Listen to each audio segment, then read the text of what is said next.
onye nwe nke ọma ebulie ya elu tie jide nke oji na-aga n'iru biko ka anyị gbakọ kịta wee kele n'Eze-Ana Eze-Ana ị ga-adị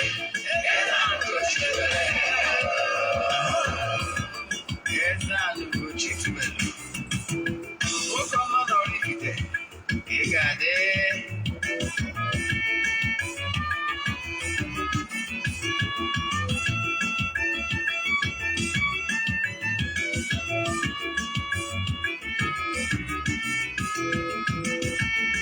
ọdịnala bụ eziokwu ọdịnala bụ ụzọ ndụ ịma na o nwere olu na-eti mkpu na-asị ụmụ Igbo chigharịa ụmụ Igbo chigharịa kwa mbọsị ọ na-eti n'ụtụtụ na abalị ọ nọ na nkụzi Eze-Ana Ugochi tubelu onye ọma na oraifite onye mgbasa ozi ọma ọdịnala gaba n'iru Eze-Ana Ugochi tubelu onye nwanyị ji eme ọnụ ọdịnala bụ ụzọ ndụ gaba n'iru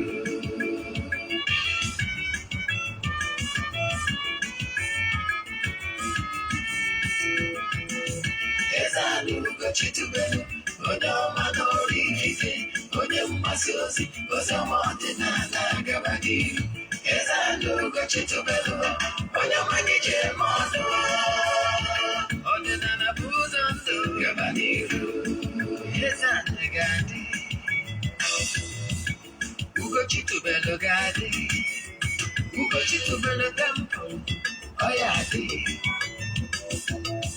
maka na eziokwu anwa chacha ndị oge dịga anyị fọnda mbaki ndị oche dị anyị fọnda mbaki fọnda esikala aka rọrị ụmụ Igbo si anyị rapụ nke anyị na nke feka mma buru Baịbụl bịa akwụkwọ akụkọ mepekwa chọọchị fa obodo ụka agakwa mana Ugochi tubelu ekweghị ekwe Eze-Ana si na ọma mbe ọdịnala amanwụ ọnwa ngwụchacha oge ọbụla ọ na-eti ọ nọ na nkụzi Chukwu abịa agba ume ọdịnala ya dị Eze-Ana Ugochi tubelu onye ọma na oraifite onye mgbasa ozi ọma ọdịnala gaba n'iru Eze-Ana Ugochi tubelu onye nwanyị ji eme ọnụ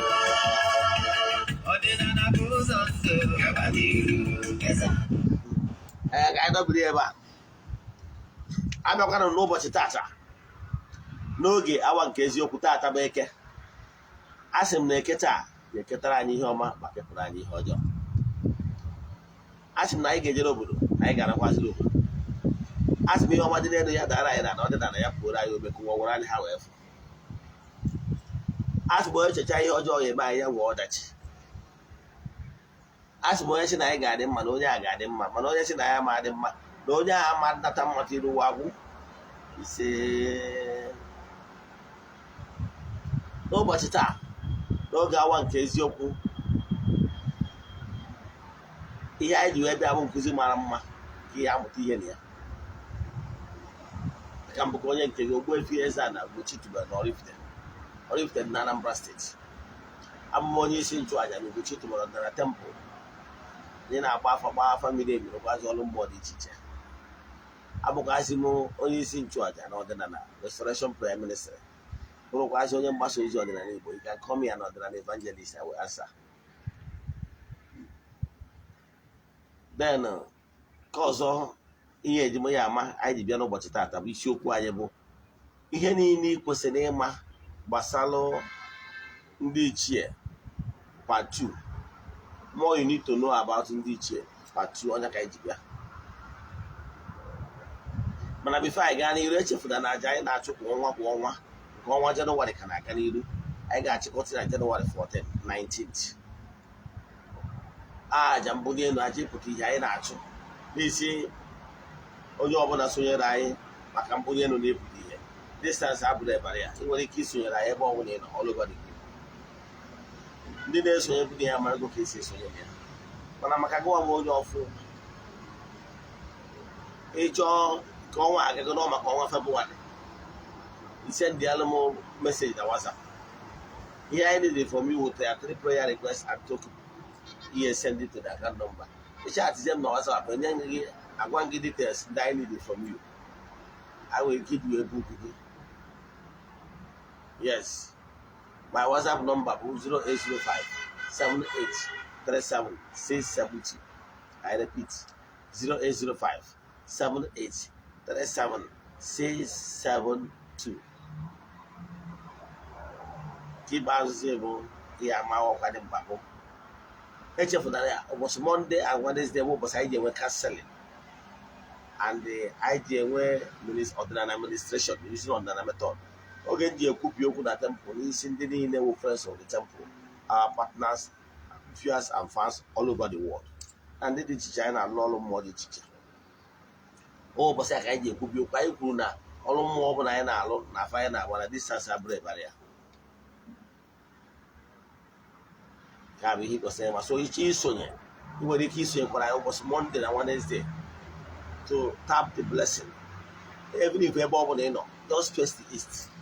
Dozie anyị na aha Chukwu okike chebere ime ihe niile ka isonye yọọ mmụọ onye nọ na temple ka isonye keta oke na aja na ofe a gọrọ n'ụbọchị ahụ. Nke bụ eziokwu na ụmụ ọtụtụ ndị mmadụ anyị bụ na temple but they have benefited a lot from our aja anyị na-achụ n'isi nwoke na nwoke nwoke na nwaanyị all over the world. Then nke ọzọ bụ adị ka nsikwa gị na nkwa na mma na-enye gị update ihe gbasara nya bụ movie. Ngwa gị na mụnwa Ogbuefi Eze-Ana Ugochi to sponsor that movie. Yes, that movie bụ an Hollywood bụ achọrọ m na-arụ ahụ so na one of our key agenda this year. One of my New Year resolution this year bụ na anyị ga-eteki anyị kwadosiri ike na ọdịnala evangelization. Ọ bụrụ ọtụtụ ndị mmadụ ka anyị nwere ike reach via our social media platforms. Maka na o nwere ndị anọ na social media mana eme ka anyị si kwado na nke 2023 a anyị kwadosiri ike na ụdị na anyị ga-reach more people. Yes, site na ịsọpọtụ ihe onyonyo ihe gbasara nkụzi ọdịnala using social media platform wee kwado maka ya. So that will be a movie I got support owo I bido na my life story. Ihe ngabigal bido n'ụka ọbịa ruo now gbasara ọfọ emebiri na ugwu Vietnam. Then it will interest you to know that na Ogbuefi Eze-Ana Ugochi will feature in that movie. Reason Buna is my story. Yes. And what other prominent actors and actresses that I showed at that film. Yes, I take at that movie. Then when time comes, I will shoot here. You may say the top names, not at the movie. Yes, okay, our own story, the original story, how it is. Overall, some movies in those sponsored on the outer.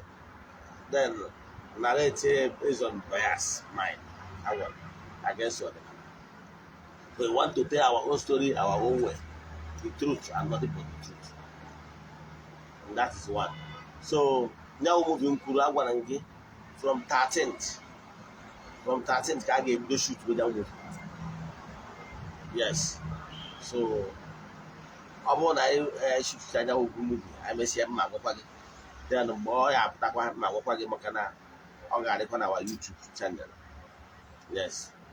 So then I watch anybody teacher. So that is the thing. Then now movie. No, I gave the shooting on the 13th of January. Yes. Anything from Friday. Yes. So all my parts, I will add to the part in the call and those are at. So when time comes, I will keep updating you till no Tanafia, Gadi Kunafia. I will marketers and everything. And I won't go to Lukwa. A show be in now DSTV and OTV and the other business platforms. Now, over there. So, of course, as your was always informed by an acquisition to be able. A programmer. Yes, new a programmer. Then, actually, some people opportunity to shine, to show what they can do actually. You know why? Because we are in era of IT. That is, an era of digital. I want a Monday model. If we are going to study anything to acquire more knowledge, go for any course that has to do with programming, or course what want to making self-dependent. Yes. Course what want to making good chat in order you need to read the child because there's no job anywhere in Nigeria. So all here. So only we programmer. They study name Basalo. They can write, can design a e-commerce website from scratch to finish. Meaning that here Basalo, hypertext markup language, name PHP, name JavaScript, and rest of them. They are a good programmer. Man, you want to sponsor, you want somebody where they give you a try. Yes. Actually, I want to work with young, talented individuals. Solo Bauru. You believe in them or give them even a try. Yes, those people will eventually we're confident in. I want to give them a platform for them to excel. I will take care of all the financial stuff. What I want is if you can design a website, that website is e-commerce. Yes, that website exactly the website job. But I will gg.ng JIJIN.ng. Go to that website. Take your time to study that website in and out. Exactly how the thing is, everything about that website. That is exactly what I want. So, if you can design it, let me know. If you can design it to work as a team or an individual, you can do it. You chat me on WhatsApp 08057837672. Basa knows here. Then, isiokwu anyị bịa bụ ndị ichie. Kedu ndị bụ ndị ichie? Ndị ichie bụ your worthy ancestors. Your worthy ancestors. All your ancestors are ndị ichie nọ n'otu ndị ichie. Yes, achọrọ ka nkụwa ya ka o doo anya. Otu ndị ichie bụ somebody that once lived here on earth. Mmadụ perfect go onwe ya. Is out of imperfection. Can you reincarnate back here on earth? Man, once you perfect yourself and belong to Tundichie, you cease to reincarnate. Yes. You watch Kusin Basalo reincarnation. I'm on YouTube. You are here. Now, Obruna Nekurugo Ashoni Adichie. He offered Abuni Sorogo that decision making body in the spiritual realm. This was the ending I contribute towards furthering creation. This is going to do this year. Otundichie Noka of your body and the sense. That jokes with their ancestors. Because they know why. You know why? People understand that they are once lived here on earth, so they understand whatever you are passing through. No, they don't joke with their own ancestors. Yes, they don't joke with their own.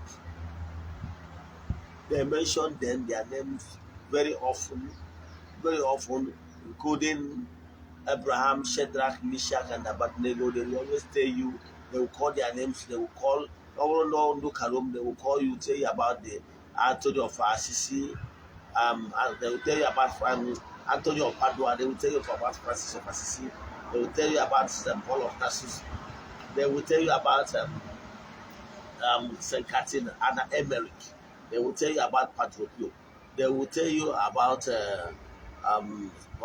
Teresa of Avila, they will tell you about St. Agatha, they will tell you about Padre Pio and the rest of them. They celebrate them. November 1 will be the day they celebrate their own ancestors.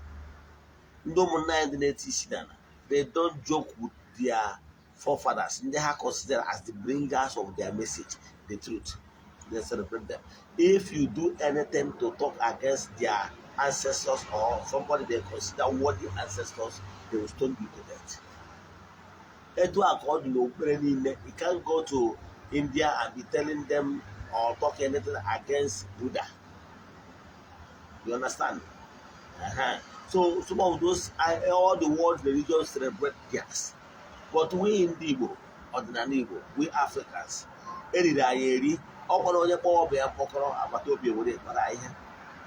we were deceived to discard our forefathers. You know why? You know the secret? They knew too well that if they told us, as in our forefathers, if they told them when they brought this foreign religion to us, and even they told our fathers that actually that their fathers, I mean they are our grandfathers, great grandfathers, if they told our fathers that their great grandfathers can actually intercede for them, believe in me, they will not follow them and start shouting the names of foreigners, ancestors. They humiliated us. They humiliated us in the sense that they made us to forget the names of our forefathers while answering the name of their ancestors. They will tell you, if you want to join Ukandobia, don't answer their native names. They make us look inferior. They make us to abandon our original names and start answering they made us to abandon ezigbo afa, Ifeyi nwa, Chinenye nwa, to answer Morin. They Morin mean afa animal, afa agwo, snake. So here na chekwalo yo na nda mere ai taate. So here na chekwalo I will abandon our own, because all wanna have our ancestors actually, that your fathers, your forefathers can actually answer your prayers and help you to intercede. Our fathers wouldn't have abandoned our culture. But for the fact that they demonize our forefathers, they demonize everything concerning our culture in order for us to abandon our own to follow theirs. Here is an act of deceit to the highest order. So I'm my own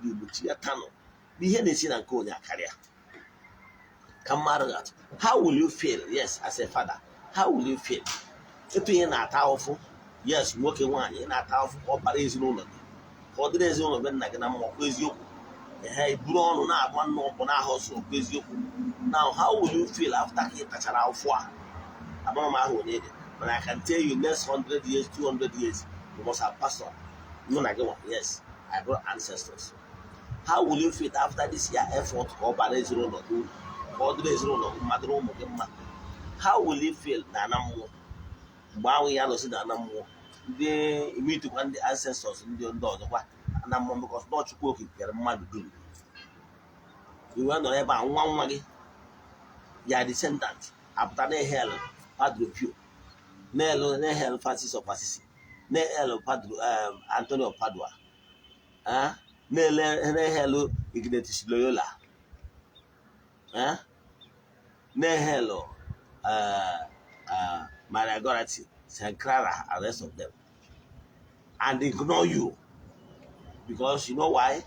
He was told that he had demon. Despite all the effort for his betterment, in fact, he secured his inheritance. how will you feel? Won't you feel betrayed? Won't you feel neglected? Won't you feel so sad? Because your ancestors, their children, their descendants, instead of him or her to celebrate you, recognize the efforts you made for the benefit of the family. You now celebrating someone's ancestors. How would you feel? Won't you feel sad? That is exactly how your ancestors are feeling now because of negligence.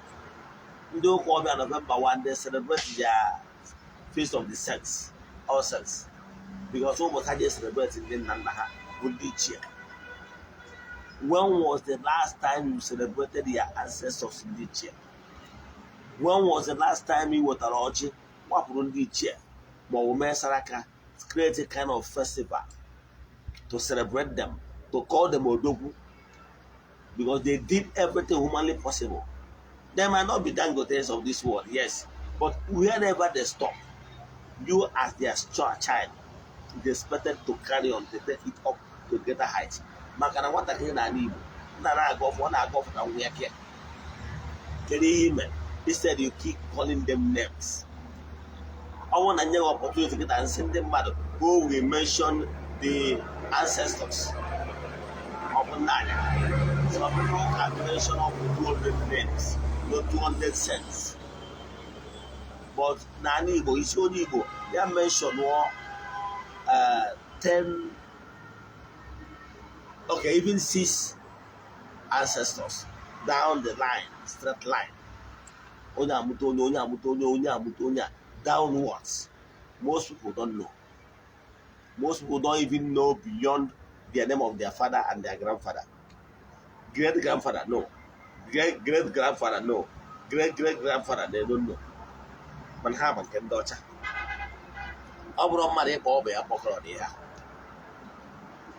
No, Ogbuefi Eze-Ana Ugochi. I listed the names of my generation to the 5th generation. Yes, it's possible because my father mentioned them, their names to me. And I believe that my children will come. My lineage will keep on adding it up from where I started. So what am I saying? Make sure you find out the names of your grandfather, great-grandfather, great-great-grandfather, and so on, to the best of your ability. Celebrate them, call them the time of your need. They will answer. Believe in me. There are one onye ga-azọ gị ka onye inwere link, blood link with the spiritual realm. No God refused to tell us that our forefathers, even the dead ones, and even your father had left that don't worry, kids of bad, don't worry, keep the seed for you. But when I was in Inonokobia, I'm on a Purgatorian society. Yes, go to Purgatory.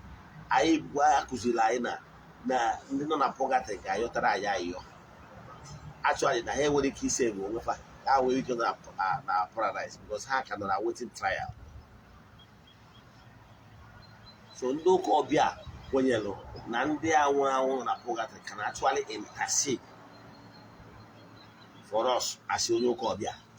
I wouldn't a joke be out here. Man, I was here, your father, your late father, your late mother cannot intercede for you. And the well, they demonize who made them the judge. Matthew 7:7 say, don't judge so that you will not be judged. But these people, they preach, they went against what their even Bible said. They judged our forefathers. They judged our culture and demonized everything about Africa. Africa, wake up. Wake up. I have read all these books. I took my time to study Dokobia. At the end of the day, I found out now when they hear the car, come back to your root. Recognize your ancestors. Or even if you don't ordinary water, cup of water, use it to pour the patient. Don't tell me you don't have money. Even if you don't have money to buy a zoo or if you don't ordinary cup of water, use it and show respect to your ancestors. When you could be pour the patient. Makana money to Ugochi Anaga. It's not ego and everything. Here them by ego more on wood remembrance, recognition, and paying homage. So you're not able this year in January. After he celebrates each other, feed the children one. The next point of call is to celebrate your ancestors. No matter how small, even if it's ordinary saraka or do one or two, or one or then on every way key jack out to do that. What your ancestors?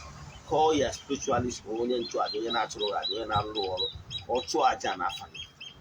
We celebrate your ancestors. How could you? Yeah, eyes or how about that one or how about one group. You must have the entities of powers and spirits your ancestors that is speaking for you because they are seeing what you are not seeing. Where they are, for the virtue of being that spirit, of belonging, being in the spiritual realm, they are seeing what you are not seeing. And before anything will happen in this gross material, yes, that condition you are passing through now was once in the spiritual realm. Yes. So more than Kurugi would have averted it. Why it is still in spiritual realm. Because before anything will happen here in this gross material, it must have taken on form in the spiritual realm. That is why the city so that those things where they are seeing in the spiritual realm can be averted. So that they will hasten up. So each year very important. Each year very important. And what each year represents? Each year represents the purest spirits. Ịmara a na-enwe ndị chiri ichie that's it. Onye chiri ichie n'obodo is expected to be saying the truth all the time because na-asa ya ile. Now an ichie is a living being, a physical ichie. Agwa ngana ụfọdụ ihe anyị na-enwe na this gross material by the spiritual realm. Yes, an ichie onye etu esi echi ichie na bụ onye nwere ike ịtụ ntụ.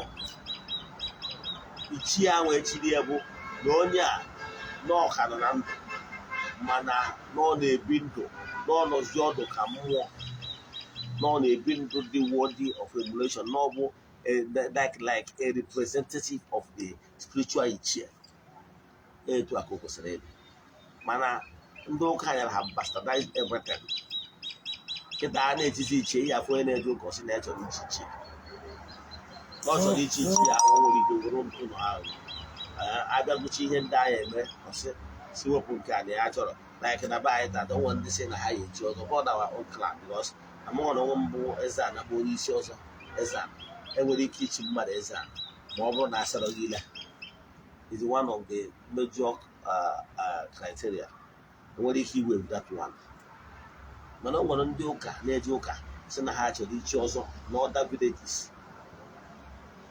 ha chọrọ ichi ọzọ mana ha chọrọ ịsa ile ihe ọ pụtara bụ na ọ chọrọ ịda atụ mpụ maka ya agba ya ọzọ ndị ụka agụghị iwu ọzọ niile gụchaa ọsị na onwere nke ya na-asụ ihe ọ pụtara na ọ ebu nwaanyị je họtel ihe ọ pụtara na ọ edebi na nwunye mmadụ maka ya ndị mmadụ a na-eme ọtọ na ọ dị etu asị na ha na-eme onwe mana ha mụọ n'onwe ha ka ha na-eme maka ya ha mụọ n'onwe ha ka ha na-eme so onye na-achịkwawu celebrate your ancestors ọ dịrị ezi mmadụ ịgba ana ichie ndị ichie na ọ dịrị ezi o gosipụtara onye ahụ na one of the purest human spirits. So celebrate them. They are capable to intercede for your problem. And believe in me, udo bi ga-adịrị gị. Ọ bụrụ na ị nwee ajụjụ na nkụzi a nkụzi taa ma ọ bụ ihe ọ bụla na-akpọgboju anya n'ọdịnala Igbo send them message na WhatsApp 0805 78 37 672. I repeat 0805 78 37 672. N'aha Chukwu Okike nke pụrụ ime ihe ebe ọmụokwu ngosi n'isi nwoke n'isi nwaanyị ndị na-esonyere anyị n'oge awa nke isiokwu